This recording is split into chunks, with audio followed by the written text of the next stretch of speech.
Hi everyone.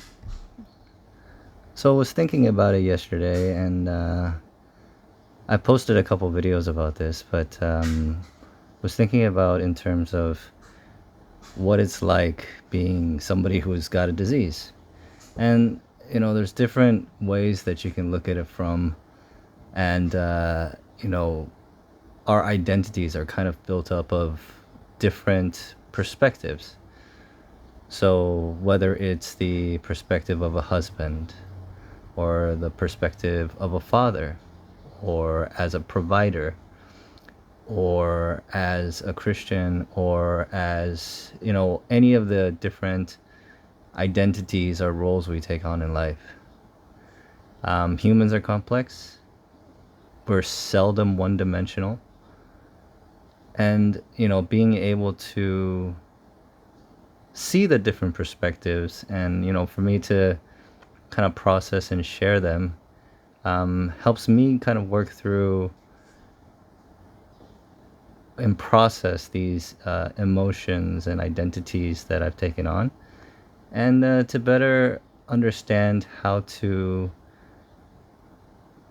do well or maximize each one. So I've been reflecting and thinking about these different perspectives and personas that we take on in life, and we'll be looking to share how it's changed both pre and post the finding out I have this disease. Hopefully it'll be helpful for some to be able to understand the different perspectives and being able to give yourself grace and show empathy and sympathy for each other.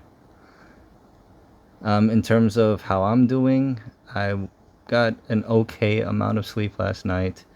Still not sleeping through the night, and it's still broken up between 2 or 3 stretches, but feel relatively rested this morning.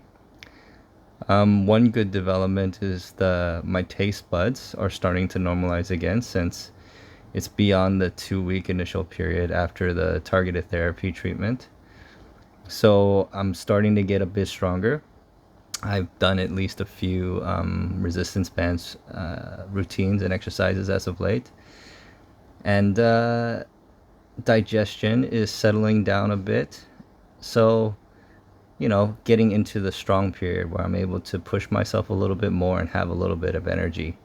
Though I still get the fatigue, bouts of fatigue throughout the day.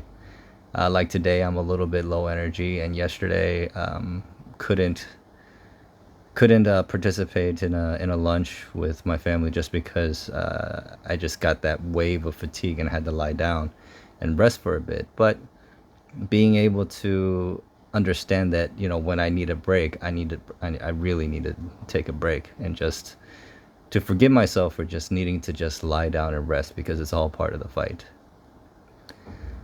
In terms of next steps, we're looking at, I think, another round of labs on Tuesday, and this is to determine whether or not the last round of labs are valid or not, because it was taken a bit too close to the PRRT treatment last time, and we also did the RFA ablation therapy, so my liver enzyme numbers were high, and the cancer marker numbers had went up a bit also.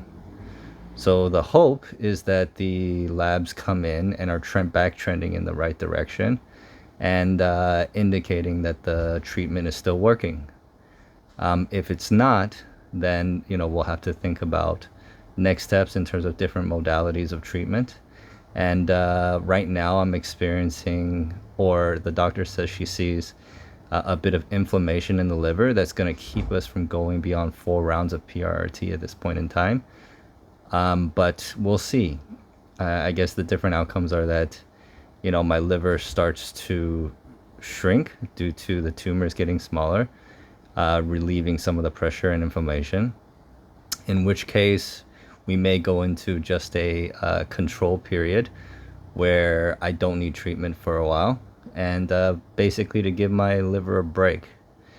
Another potential outcome is that the liver is not shrinking and the numbers are going in the wrong direction, and we'll need to think about other therapies or other treatment plans. One of them potentially being CAPTEM, which is one that has been proven to do well with neuroendocrine tumors in shrinking them and shrinking the liver. And other options, we'll have to see, because there's other targeted therapies as well. And there's always a miracle long shot where my body starts responding with a high immune response, and a miracle happens and I don't have cancer anymore. So we'll see. But yeah, I'm still fighting hard every day. Thank you very much for all the comments and words of encouragement. One thing that I've also noticed, or one thing that I've seen, is that the channel has kind of grown a bit. I think not that long ago we were celebrating just 500 subscribers, and now I think it's close to 6,000. So it's not the goal necessarily to build a big channel, but I want to be able to help as many people as possible. So with the numbers that we're getting, hopefully that's coming to fruition. And thank you very much for all of the words of encouragement, and welcome to all the new people to the channel. We'll talk to y'all later. Bye.